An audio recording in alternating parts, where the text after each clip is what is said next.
Hello everyone! For my craft today, I will be using this wooden plaque. I got this from Dollar Tree and I will paint this with the Burnt Umber by Apple Barrel. I'll paint the sides, the front, and later I also painted the bottom to complete the craft. So I only applied one coat, and once dry, I applied or I rubbed the tea light candle onto there. You can choose any candle of your choice. It doesn't have to be tea light. I'm just comfortable using this because it's small. So once done, I will start to paint this with a Waverly plaster. I'm using a cheap brush this time. I applied only one coat, and as you can see, it really looks so nice. I love the finish. It's not even finished yet, but it really looks so nice. I love it. And once this is dry,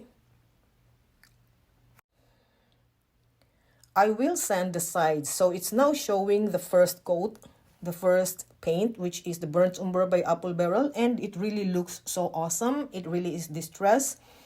And I'm using the sander from Amazon. So like I said, everybody, if you don't like distress look, just skip this process. I'm just showing you how to distress it, and of course how to assemble the stuff. So I have this cutting board. It measures about 3.5 and 7.5. I got this from Hobby Lobby. It was on sale. You can find this in the kitchen section. I painted this with the Burnt Umber by Apple Barrel. And you can see I'm dabbing it using the foam brush, and I set it aside. So this time, I will paint the lid first of the salt and shaker containers. And while the paint is still wet, it's a Burnt Umber by Apple Barrel again. I just sprinkled the ground cinnamon to make it look rustic. So like I said, everything is optional, everybody. It doesn't have to be rustic. You can choose your own color with this. And with the jars, the glass jars, I'm using the Waverly plaster. I just applied actually one coat with this in a dabbing motion again and set it aside. And now I am painting the rolling pin. I got this from Hobby Lobby on sale again, and it's in the kitchen section. And on a dabbing motion, I just applied the Burnt Umber by Apple Barrel. I just applied one coat.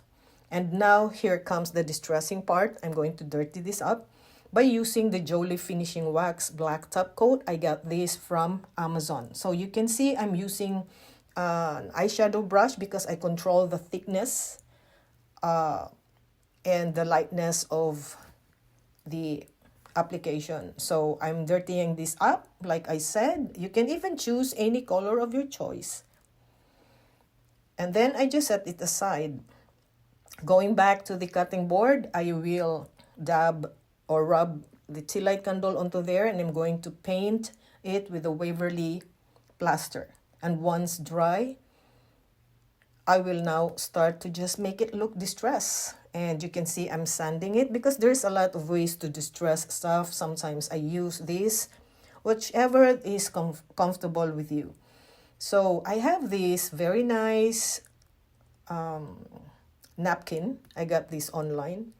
And I just removed the ply attached to it by using the piece of tape.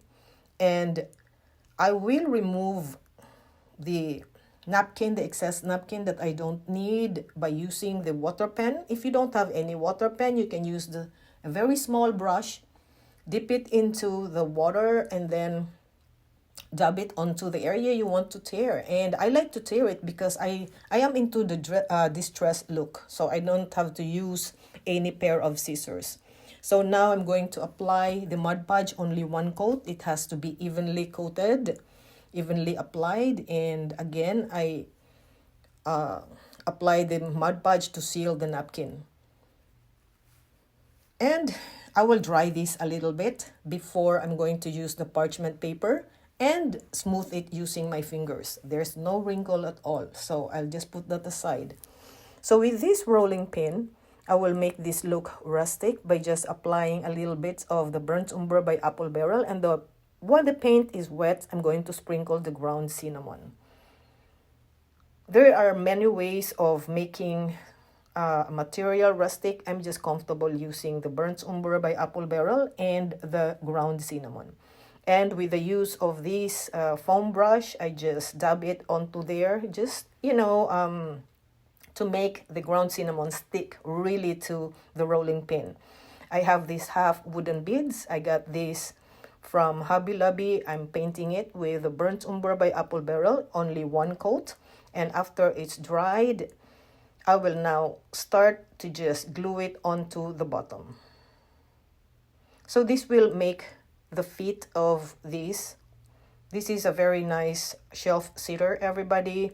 And then I ended up, of course, painting the bottom.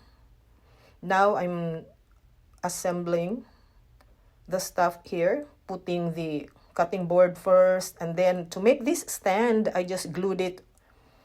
I glued the rolling pin onto there, which is also glued onto the base, and glue also the salt shakers. And I put some lemon slices, dried lemon slices, and just an accent, the flowers there and the leaves that match with the button. So if you like this craft, everybody, please go to my main page. Please click like and please give me a follow so you will be notified whenever I go live and be updated of my future craft. So that's the finished craft, everybody. It's so lovely.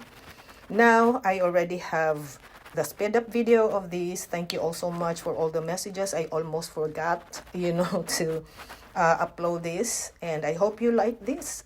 Give me a thumbs up, give me a like, and thank you everybody for watching. This is such a pretty craft.